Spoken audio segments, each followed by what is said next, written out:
रोहतक लोकसभा क्षेत्र की बात है, हॉट सीट की आप बात कर रहे हैं। वो इसीलिए क्योंकि भाजपा के जो है मैं निशाने पे हूँ और भाजपा के इसलिए निशाने पे हूँ कि उस सीट का चुनाव का नतीजा पूरे प्रदेश की राजनीति को दिशा देने का काम करेगा, ये मैं कह सकता हूँ। रोहतक लोकसभा क्षेत्र से निश्चित तौर से मुझे पूरा विश्वास है, लोगों का आशीर्वाद मिलेगा, क्योंकि लोगों ने देखा है 10 दिन में प्रधानमंत्री जी शायद बनारस नहीं लेकिन रोहतक के लोकसभा क्षेत्र में 10 दिन में 2 बार आकर 2 परियोजनाओं का उन्होंने उद्घाटन किया। मगर इस बात से आप अंदाजा लगा सकते हैं वो दोनों परियोजनाएं ऐसी थी जिनको हमारी कांग्रेस की सरकार के समय मैंने मंजूर करा के शिलान्यास करवाने का काम कराने का और काम शुरू कराने का काम किया था। तब तक से हासी रेल की लाइन, हिसार की कनेक्टिविटी, उसका प्रधानमंत्री जी से उद्घाटन करवाया गया खट्टर सरकार द्वारा। वो हमारे समय की शुरू खड़गे जी ने फाउंडेशन रख के उस पर काम शुरू कराया था। और दूसरा देवरखाना में आयुर्वेदिक अस्पताल, वो तो 70% बिल्डिंग भी बन गई थी हमारे समय। 10 साल के कार्यकाल के बाद इनके पास पूरे प्रदेश में एक भी अपनी कोई ऐसी परियोजना नहीं थी जिनका शिलान्यास इन्होंने किया हो, जिसपे काम इस सरकार में शुरू किया गया हो, जो पूरी हो गई हो।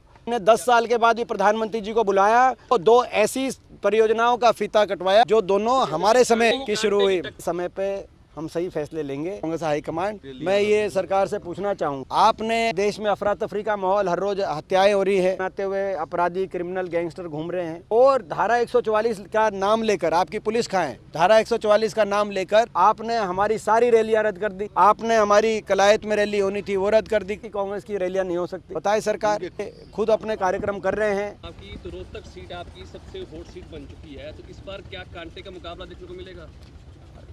मैं समझता हूं कि जहां तक रोहतक लोकसभा क्षेत्र की बात है, ये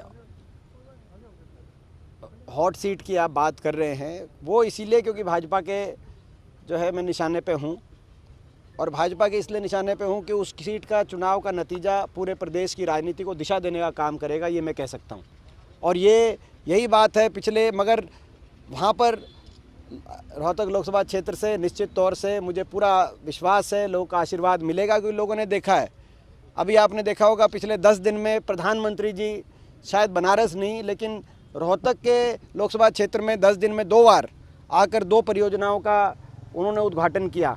मगर इस बात से आप अंदाज़ा लगा सकते हैं वो दोनों परियोजनाएं ऐसी थी जिनको हमारी कांग्रेस की सरकार के समय मैंने मंजूर करा के शिलान्यास करवाने का काम कराने का और काम शुरू कराने का काम किया था। एक रोहतक से हासी रेल की लाइन, हिसार की कनेक्टिविटी, उसका प्रधानमंत्री जी से उद्घाटन करवाया गया खट्टर सरकार द्वारा। वो हमारे समय की शुरू खड़गे जी ने फाउंडेशन रख के उस पर काम शुरू कराया था। और दूसरा देवरखाना में आयुर्वेदिक अस्पताल, वो तो 70% बिल्डिंग भी बन गई थी हमारे समय। तो 10 साल के कार्यकाल के बाद इनके पास पूरे प्रदेश में एक भी अपनी कोई ऐसी परियोजना नहीं थी जिनका शिलान्यास इन्होंने किया हो, जिस पे काम इस सरकार में शुरू किया गया हो, जो पूरी हो गई हो।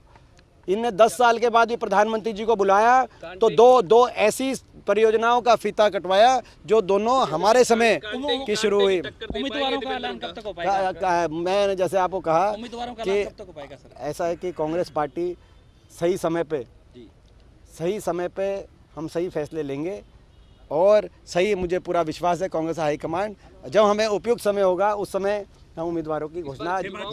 और इस बार युवाओं को कितनी जगह दी जाएगी? हमेशा कांग्रेस पार्टी में जो है युवाओं को भी और जो तजुर्बेकार हैं उनको भी, सबको साथ लेके कांग्रेस पार्टी चलती है। हर धर्म, हर जाति के, हर वर्ग के लोगों को साथ लेके चलती है। यही कांग्रेस पार्टी की विशेषता है। हिमाचल में जो हुआ रैलियां की और जी अपनी रैलियां रद्द कर रहे हैं सारी। और देखो, एक और मैं कहना चाहूँगा, मैं ये सरकार से पूछना चाहूँगा, आपने प्रदेश में अफरा तफरी का माहौल, हर रोज हत्याएं हो रही है, गोलियां दंदनाते हुए अपराधी क्रिमिनल गैंगस्टर घूम रहे हैं और धारा 144 का नाम लेकर आपकी पुलिस कहाँ है?